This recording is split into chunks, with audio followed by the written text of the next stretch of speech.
Hi everyone, and welcome to the Leadership Development Armory, episode 21. We're going through a series of understanding the different generational groups that youth leaders interact with. Today, we'll be hearing about understanding Generation Z. I hope you enjoy. Okay, so we are going to get started. Hello everyone, and welcome back to the Leadership Development Armory. For those of you who don't know, my name is Simmer Bussey, and I am the Christian Education Director for the Western Territorial Youth Department. And this is our fourth season of the Armory. Over the last few weeks, we've been going through a series about understanding the different generations of people who youth leaders interact with. And we have heard about understanding Generation Alpha, Millennial parents, and Generation X leadership. This is our final Armory session for this season. So we'll be sending a follow-up survey to see what topics you'd like to hear about if we continue doing the Armory. If so, when you see that email, please fill it out.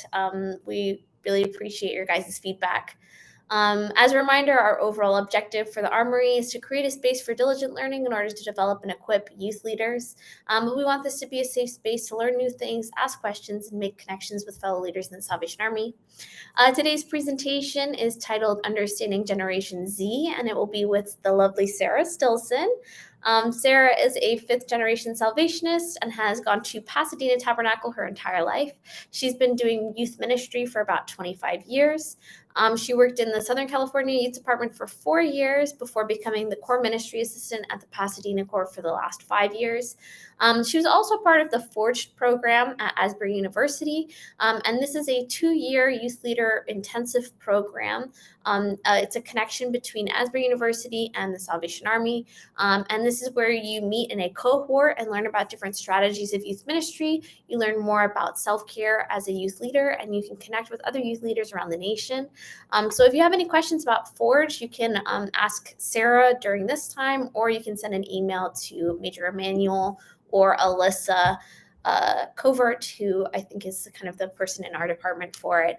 But with that said, I'm going to ask Tice if he's willing to open us up in prayer, and then we will get started. Let's pray. Lord, thank you so much for this opportunity to come together from across the different parts of the Western Territory and maybe beyond. We ask that you give us open hearts and open minds as we receive the knowledge and the wisdom of our speaker today, and all of the learning that she's done from all the reading, all of the experts that she's taken in from, as well as her own experience. We know you've blessed the knowledge and wisdom that she has to share, and we pray that you bless us as we pursue a better understanding of who you are, of your children, of your kingdom, and how we can best partner with you in what you are already doing. We pray this in your name. Amen. Thank you, Tice. Sarah, you get to take it away. All right. Well, hello, everyone. I'm going to share my screen really quick. Let's see.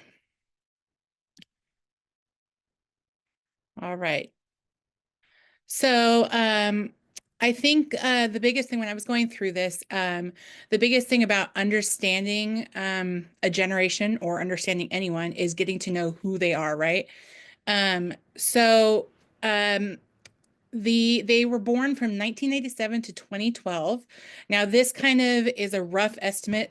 Some make it up to that they were born in 1999 and till 2010, till 2015 even. So it's kind of, but it's your teenagers right now and your young adults. So your young adults probably about 25 and under.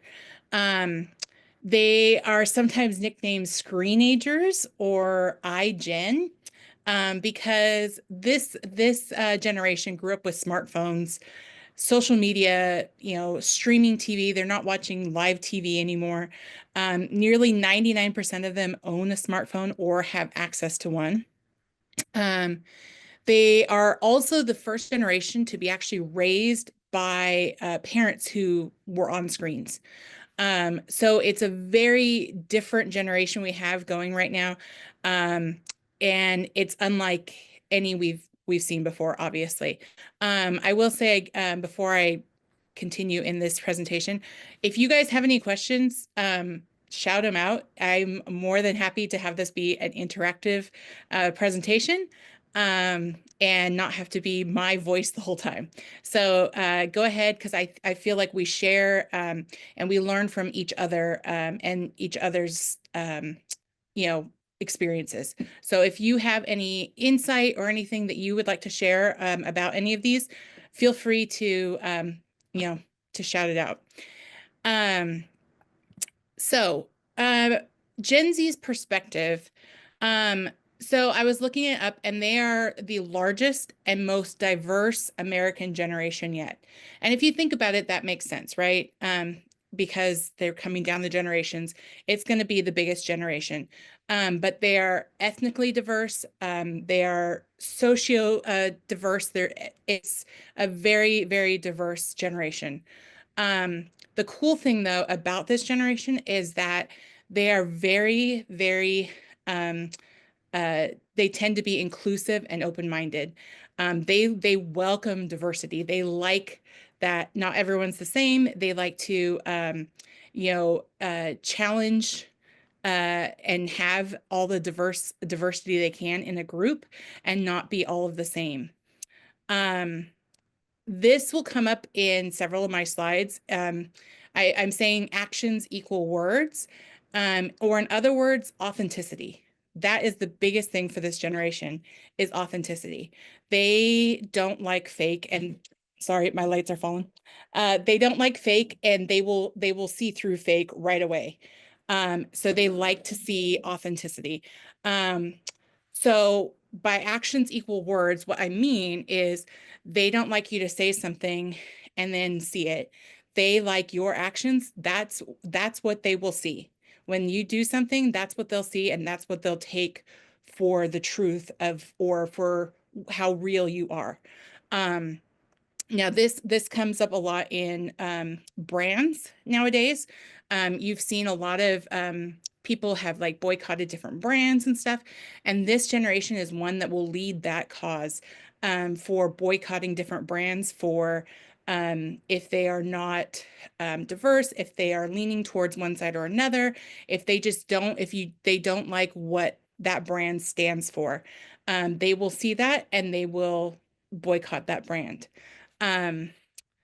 So that is another thing, the actions equal words. They look at what people are doing before they hear you. And you also have to realize that the perspective of this generation was one that their schooling was interrupted by COVID. Starting with a lot of them, their high school graduations or their high school years. These are our young adults right now, but they had a huge thing happen when COVID happened and they all had to go to online schooling. And then even the younger kids that are now our teenagers, that was a big thing for them because that was their formative years. And now they're having to, they look at the world in different ways than we do. So, you have to think of it as a different perspective into their perspective of this generation that, they all went online. And again, they're an online generation, but they were forced online and they weren't given like community and stuff like that, like other generations were able to have. Anyone have anything to add to that yet? I'd love input. Okay, that's okay. Okay, moving on. Let's see. So, like I said, Gen Z is an online generation. Technology is their thing. They're super connected. They're always online.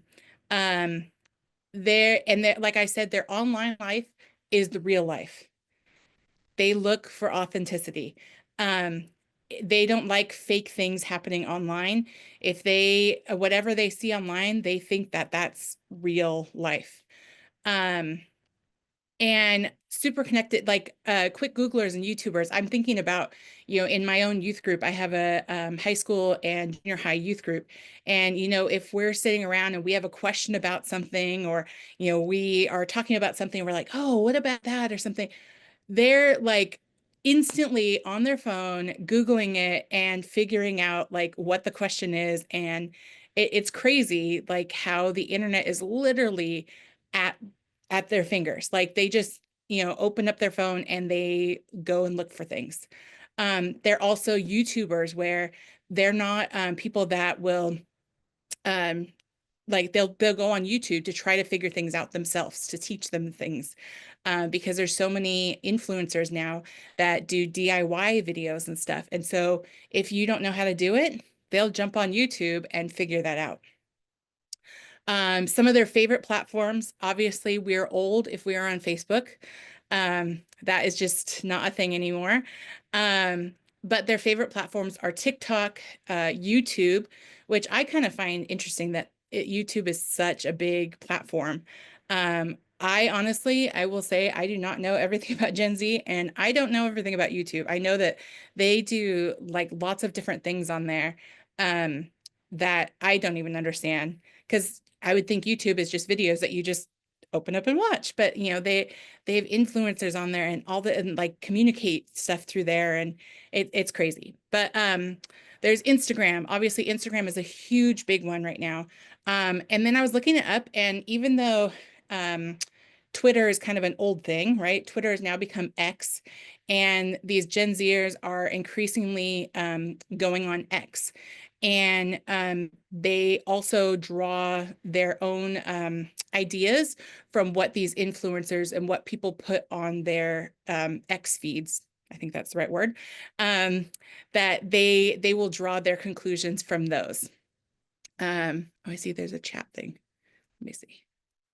Oh, yes, Twitch too. But these were actually the top ones. Twitch was actually down there quite a ways. Sorry, I am not Gen Z, so I have to figure out technology. They connect through memes, trends, and stories. So, going on Instagram and going on TikTok and stuff, that's how they connect. They tell their stories through there. And if you're ever on TikTok or anything, there are these short little stories that you go through, and that's how they connect. That's how, like, they don't want these big, long, drawn out things, but they connect in these little tiny short snippets. And if you think about it, like, I know that some people have attempted to do like these like 2-3 minute like sermons and stuff like that, or devotionals. And that's a good idea to connect to these kids, because they don't want these big long things, but they want these little snippets that they can see. And then there's also these trends and the stories that they see on here. That's how they communicate. I know that most in my youth group, they literally will just send these memes back and forth to each other, either by texting or by sending them in Instagram or whatever. But that's how they get across their ideas and what's going on in their life and what they think is cool. And, that's how they communicate. But this generation is very, very much influenced by online, whether it be good influence or bad influence. They have things, right there that they can easily get to. And just like the good things, they can instantly access, some not so great things on the web as well. But that's where they're influenced, and that's they're watching these people that are telling their stories online, and they're telling their experiences, and that's how um, they form their perspectives and their opinions of the world, is this online presence. Okay, moving on. So another huge thing for this generation is mental health. It's very important to this generation to understand mental health, but they also struggle a lot with it. And they struggle with anxiety, isolation, depression. And again, a lot of that does stem from COVID, because they were isolated. They weren't able to go see their friends, and their schooling, their formative years were kind of taken from them, and like completely, it was just a different thing that like none of us can even understand. So they have FOMO, fear of missing out. I've seen a lot of times where these kids will delete some of the social media off their phones because they want to get away from it. But at the same time, then they'll go reinstall it because they don't want to miss out on stuff. And that's their way of staying connected. They see online the global instability and they fear for the future. And this all really adds to their mental health state. And it's very, very easy for them to compare themselves to their online peers, especially, it's dangerous because they're forming their own identity of themselves during these years. And so when they're forming this identity, but they're looking at these other people who online might have these perfect lives, they're comparing themselves. And then at the same time, there's cyberbullying where people are actually tearing them down for who they are online. And so mental health is a huge thing for this generation. They vocalize it. They are aware that it's a huge issue for this generation. And it's very important to them to make it known to everyone, but also that they know that they need to deal with it as well. Again, I'm going to open it up if anyone has anything.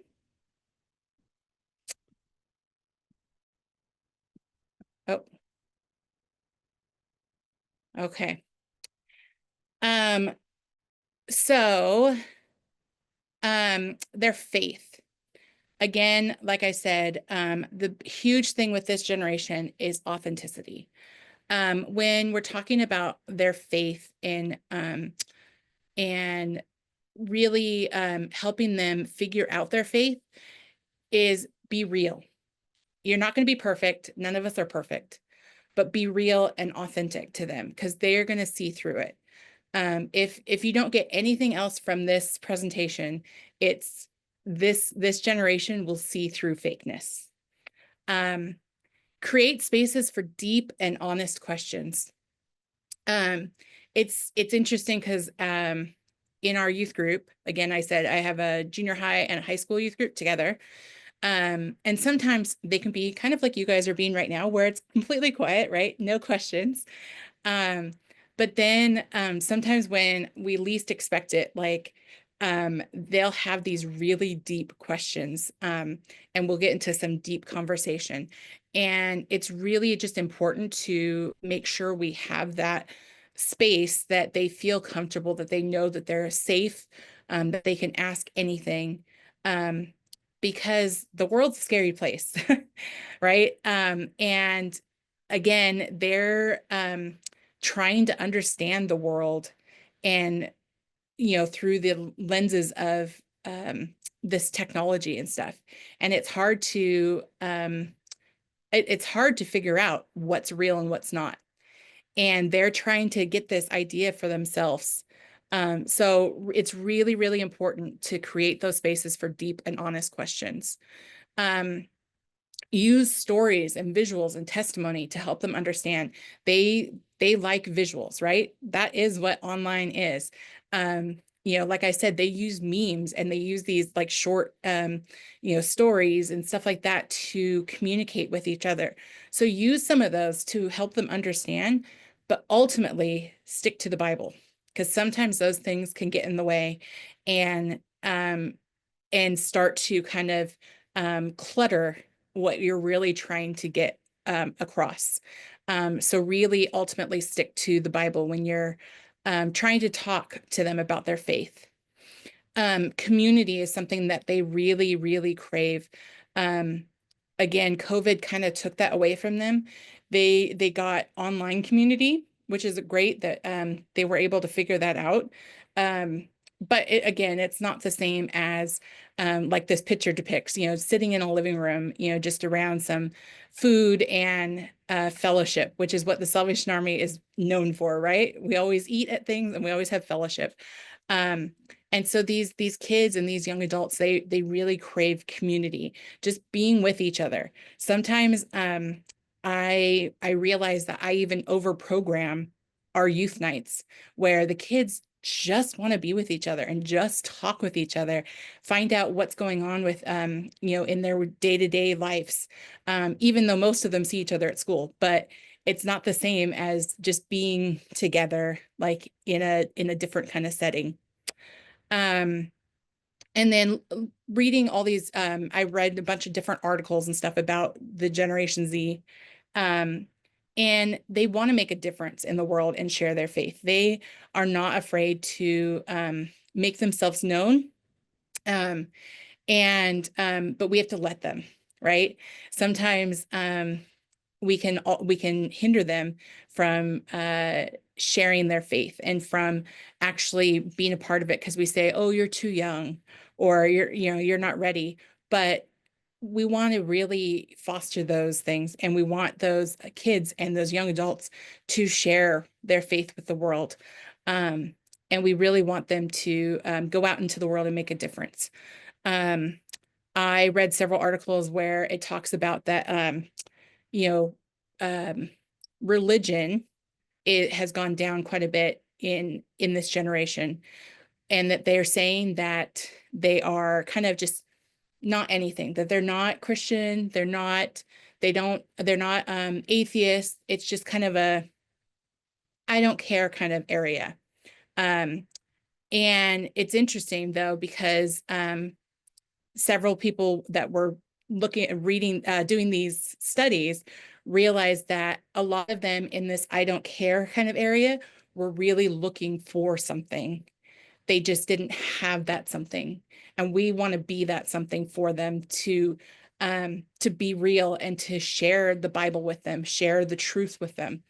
Um, and so they're really looking, I think, and it's just we have to be those people. We have to be that truth in their life, and show them Jesus. So that's the end of the presentation. And so I thought we would just have some time of kind of sharing, some discussion. You guys can ask me questions.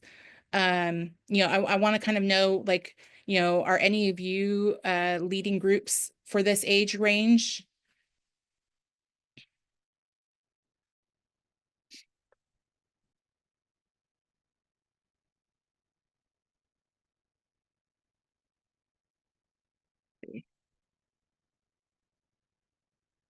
Oh, thank you, Reggie.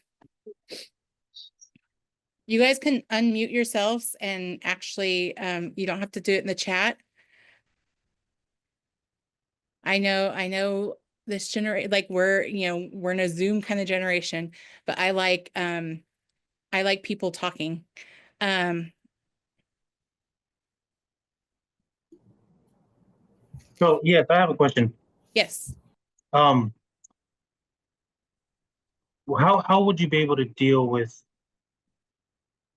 because most of the youth that we deal with are mostly in their comfort zone, and 90% creating a TikTok dance. Uh-huh. So how, how how could you be able to incorporate social media into a lesson, if that makes sense? Yeah. I mean, you could totally do, I'm sure you could do a TikTok dance to a Christian song, right? Like figure out, if your kids are really into doing these TikTok dances, figure out a Christian song and maybe have them make up something to it, and make that a trend.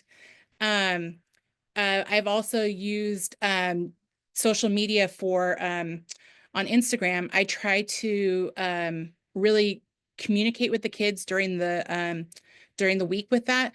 If you use the orange material, some of the orange material, they have social media stuff on there, and so we use why can't I think of it? Sorry. I know all these things. We use the high school material. And like for some reason I can't think of it. And so we use that on Friday nights for our youth group. And then during the week, I'll post some of the social media stuff to our Instagram so that they can interact with that. And then I also get stuff from Download Youth Ministry has like these things you can post, you know, where you can do like the polls and the different like just questions and stuff. And it doesn't have to be all church stuff, right? It can be what is your, you know, favorite holiday or, you know, yes, XP3, sorry. Thank you, Emmanuel. You know what, and it's a safe way because you can do it on Instagram. You're not you know, you're not interacting with the kids directly. You're putting it on your, so we have a Tab Youth Instagram. So it's a Salvation Army Instagram, and they're able to interact with it. And you know, some of them could be what's your favorite worship song this week, or you know, what worship song has really touched you lately. And those are all easy ways for them to engage during the week, and a safe spot for them to actually engage too. Thank you. I appreciate that. Now, the other half of our kids, what you would say is with the location that we're at, we're on Kauai. The other half of our kids are, to put it into perspective, not familiar or not up to date with most of the trends, most of the social media devices. And so how would you be able to bridge those kids that are, how would you be able to bridge that modern day generation to the kids that are not up to date? Okay. Are they still like, are they teenagers still? Yeah. Okay. Um, so I would say for that, you would really just engage when you get together. You can also do, you know, you can do the old school like printouts of things that you can connect with them throughout the week. Maybe it's a you know, interactive kind of Bible study where, you know, they look up different verses or something. And then they bring it back to you and you can talk about it then. It is a little more challenging when it's not, it's funny because, you know, social media and technology can be bad things, but they can also be wonderful things for like keeping that interaction during the week and stuff. So yeah, it does actually get harder because you kind of have to go old school with that. But there are ways you can still interact with them. Kelly K is a great quick Thank you. motion TikToker. Oh yeah, that would be great. Yes, understand what they like. Ask them what they enjoy doing, maybe dance or lip sync. Yes. So one of the things I've had to learn in the last few years is learn how to do Instagram. That was not a thing that I was doing, and I still don't really Instagram. I mean, I'll post stuff every now and then, but you have to get into what the kids like. So one of the things I did in the last few years too is I read and watched all the Harry Potter movies. And because all the kids were always talking about those, and I wanted to be able to interact with them in that way and talk to them about like stuff that they like. So really getting into what they like and what they enjoy is really getting into their world and starting to understand them a little bit more. And again, when you understand them more, you can, it just is a bridge to talking to them about Jesus more. It's easier to talk to them about Jesus when you really understand them.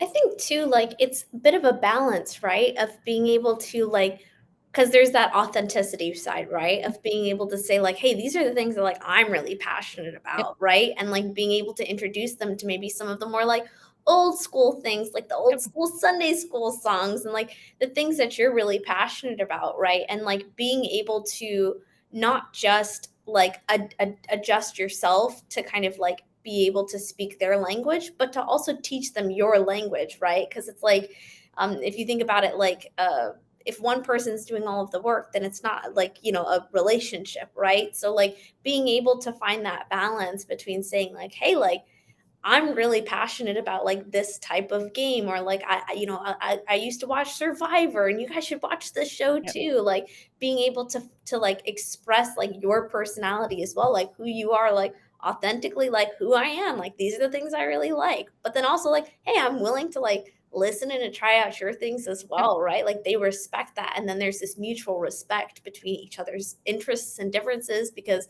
sometimes I think when we try too hard to be like Gen Z, like Absolutely. they're like, Yes, okay. absolutely. Yes, absolutely. Yeah, I think it's important to kind of get on their page to understand what they like, but obviously you aren't Gen Z. Yes, correct. And like you've still got to be the leader and the adult in that situation. But it is really important to understand their likes and what they enjoy and stuff like that. We have different likes even in our group.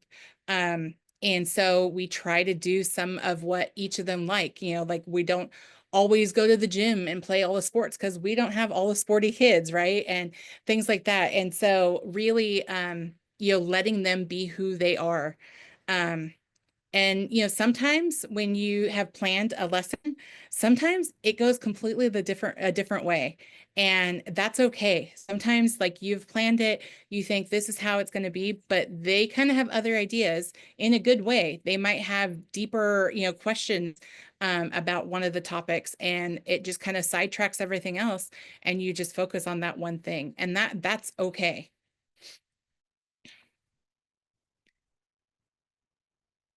Anyone Thank you else for have? that. I appreciate it. Yeah. What kind of I don't know who this is talking. Um for in Kauai, right? What kind of group do you have there?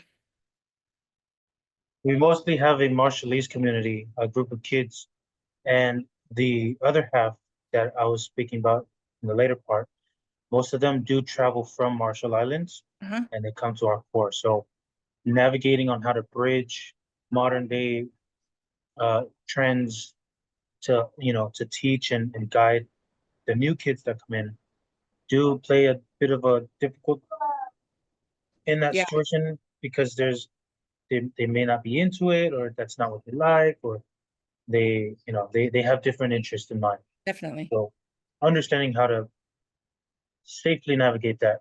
Yeah. Yeah, definitely. I'll think that through a little bit more too, and if I have any ideas, I'll shoot them over to you.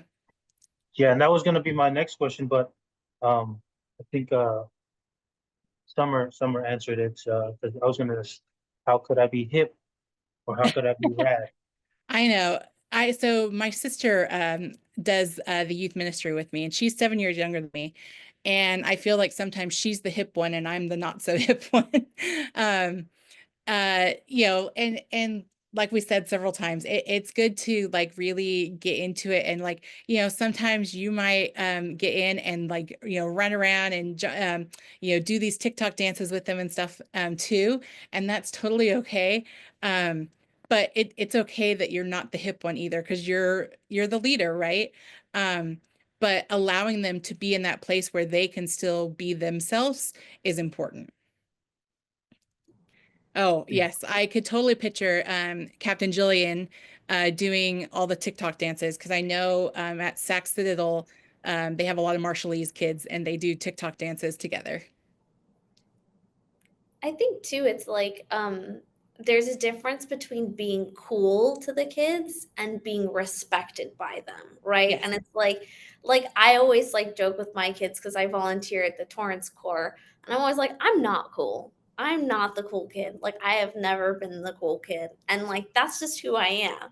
But I do feel like my kids respect me, and they and we respect each other, and so like finding that mutual respect, I feel like is like the more important. And like sometimes like I'll like for like the younger kids I'll do like cartwheels and the kids are like whoa, and it's like that's the way kind of to bridge the gap, right? But like being able to find that thing that bridges the gap, but making sure that you maintain that mutual respect too, right? yep, definitely. And like we've been saying, how to get to know the kids, there's uh we've tried a couple things where like we knew that some of our kids really liked crochet. So my sister brought in, crochet stuff because she's into that too, and really tried to connect the kid with the kids that way. And so just really, yeah, understanding them, but allowing them to be themselves and be their authentic selves, is the most important. Just allowing them to have that space, to be their authentic self and to be with each other. And it's really interesting watching them interact with each other too. And I know my kids are very respectful of each other and, their diversities. And, yes, they have a lot of the things the same, but they also have different things that make them who they are, like anyone else. And I love watching the kids be so respectful of that too. Captain Julian said boundaries are super important so they know when it's time to have fun and be goofy, but also know that it's time to be serious and respectful. Absolutely. One of the things I really liked these last couple of years that my group did, because while I was so we get together on a Friday night, we have about 2 hours, and we open up for about like maybe 20 minutes. We kind of play some interactive games. We use like Download Youth Ministry for a lot of it. And then they know it's Jesus time. And so that's our devotional time. And we use XP3, and then we have just kind of fun fellowship time. But something that they started without me even in telling them was, because once in a while I would get annoyed if they were on their phone or something. And so they started actually coming in and they would put their phone on the middle, on the couch or whatever, so that all their phones were out of the way. They weren't on their phones at all during Jesus time, and they were focused. Um, and so I think that's another thing this generation kind of understands is, yes, they're very connected technologically, but they know when it's time to kind of get off technology too, and they know that they need those breaks from it. Um, so it's not always a bad thing to go back to old school things, paper and pen, and connecting with them in that way. You don't have to connect with them all on social media. Um, so yes, it's super important for them to know when it's time to be serious and respectful and maybe put their phones away. Because like I said, their phones, they're just always on it, even in school.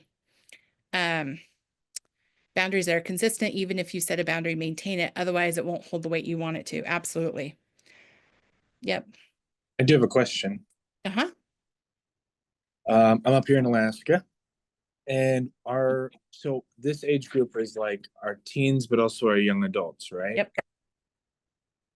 So like they might be our counselors, but they might also be at our teen camps. Absolutely.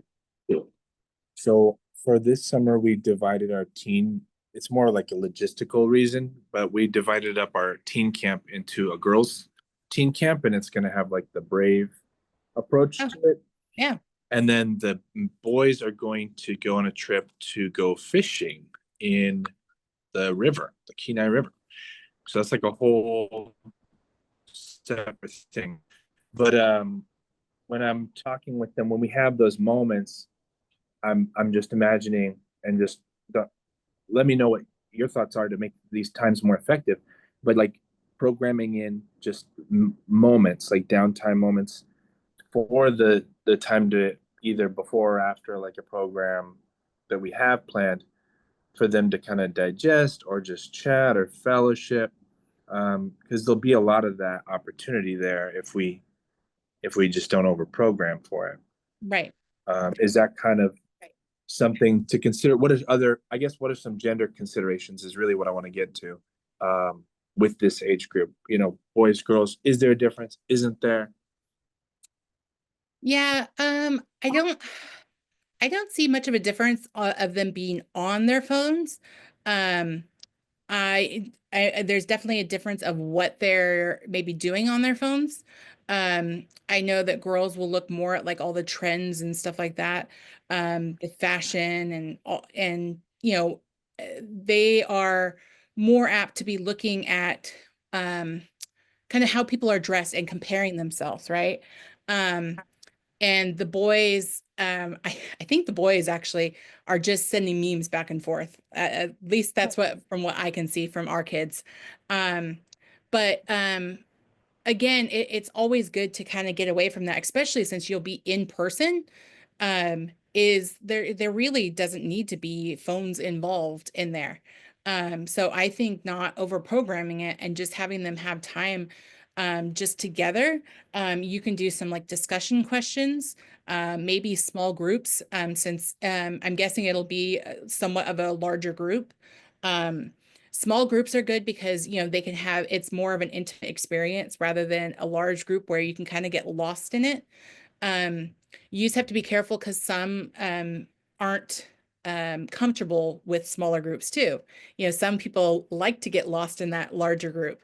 So you just kind of have to watch for both sides. Uh, but I think taking the boys on a fishing trip, I think that's awesome. I think that's, you know, very a new thing that they haven't done really. I haven't heard any camps doing that where they just took the different approach to a teen camp like that. And then doing the brave stuff for the girls. I think that's really, really good for the teens to be separate at that age, because they can really that's a good age for them to talk a lot about, you know, sex and stuff like that. And so it's a good place for them to be safe away from the other gender where they can voice their, you know, ideas and their, you know, opinions and stuff like that, that you can discuss with them. Does that sort of answer your question? It does. Thank you. Okay. But yeah, that's awesome.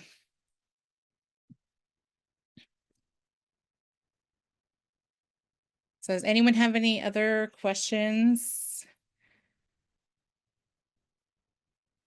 Captain Jillian says one of her favorite downtime activities is asking their favorite things, having them guess her favorite things, and trying to find commonalities between us that open to deeper conversations. Yes, absolutely. There's some games you can even play where you try to find someone with a common thing, and then you get in that group and try to find something with that the three of you have in common, and then you keep adding and try to find things that you guys have in common. And yes, that can start deeper conversations.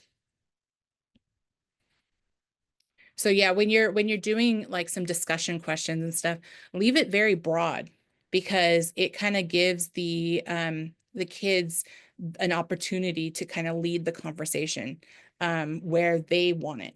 Because again, like I said, sometimes you have an idea of what the conversation is going to be like, and it goes a different route, and it's something that the kids are really needing, because obviously they have brought you down that route for a reason, and they're craving some knowledge about that topic. And so it's really good for them to be able to lead the conversation. And another thing I'll say is just to make sure that that they know that it's a safe place. Again, setting those boundaries so that they understand that it's not something that's going to be shared and or made fun of or anything like that, but that it's a sacred place that they're sharing, and it's okay to ask questions and stuff. You can even do things where you might have a question box, you know, if you have kids that aren't, you know, that don't necessarily want to ask those questions out loud, maybe you have a question box where they can put their anonymous questions, and you can say, hey, nothing's you know, off topic. Like you can ask anything, and it's a safe place.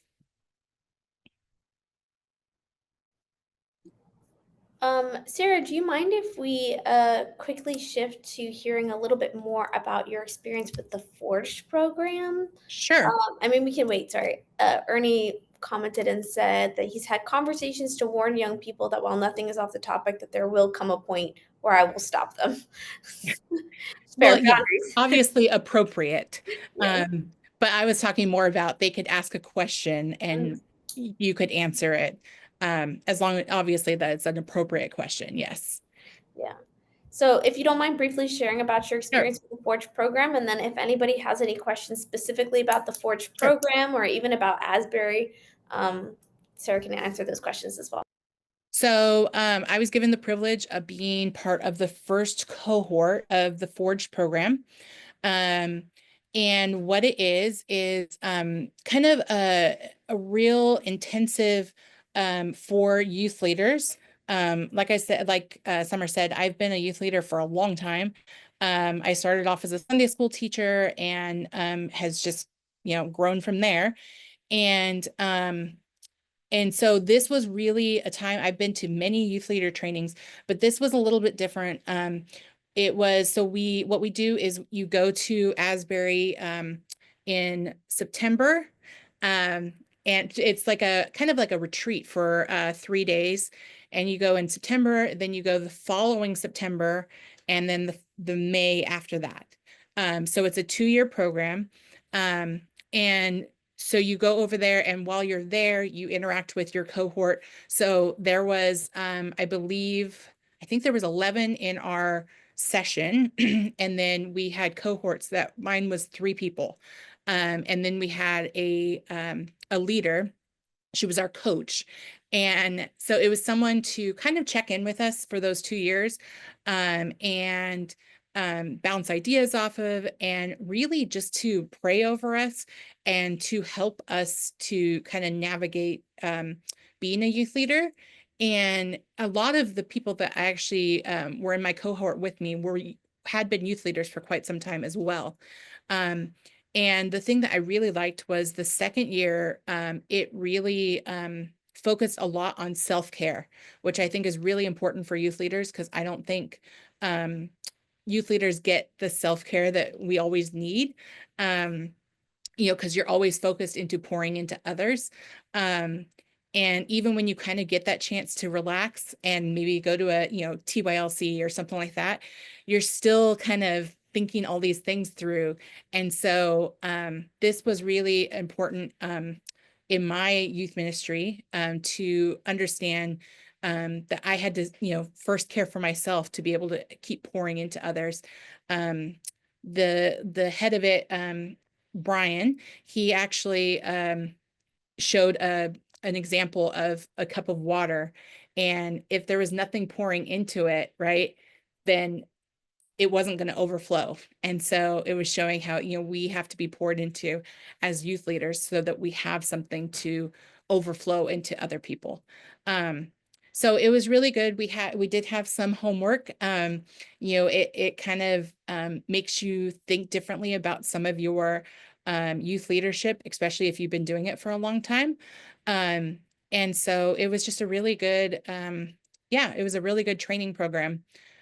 I wouldn't really say it was a training program. It's kind of just a kind of an extra thing for youth leaders, and it was just really good. Yeah. But feel free to ask me any questions about that. I loved my time there. One of the best parts where it was we got hammocks the very first time we went.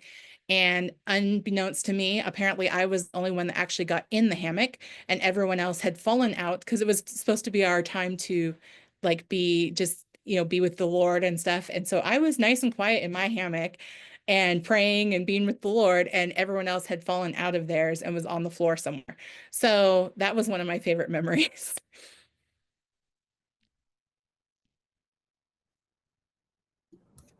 Also, Major Emmanuel, if you wanted to add anything about the process of applying for Forge program. I know that we already have our applicants for this year, but maybe next year.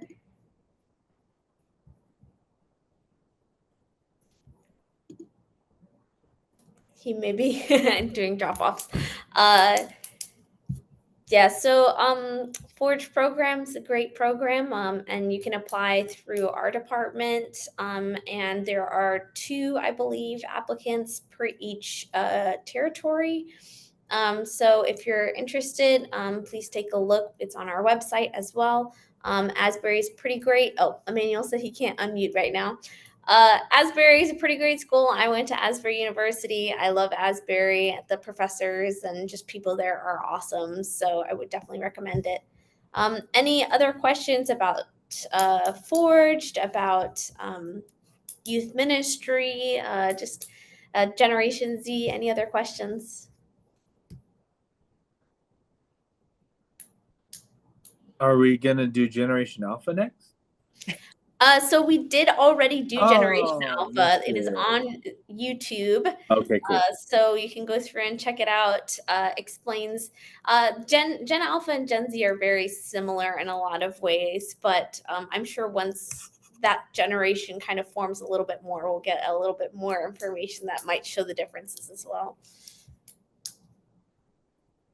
Any other final comments or questions? And I'll say that I love to kind of work out youth ministry with people. So if you ever have questions or anything, you can always write me, on my Army email or Facebook, whatever. I'm happy to kind of, try to figure things out with you. Well, thank you so much, Sarah, for leading us today, and we're gonna hopefully look at another season of the Armory. So if you would like to keep on learning more, please respond to our survey that we'll send out soon, and let us know what topics you'd like to hear about next. Until then, guys, you can always watch our videos on YouTube, and we hope that you have a wonderful rest of your day and that your ministry is blessed. Bye, guys. Thank you so much. Thank you.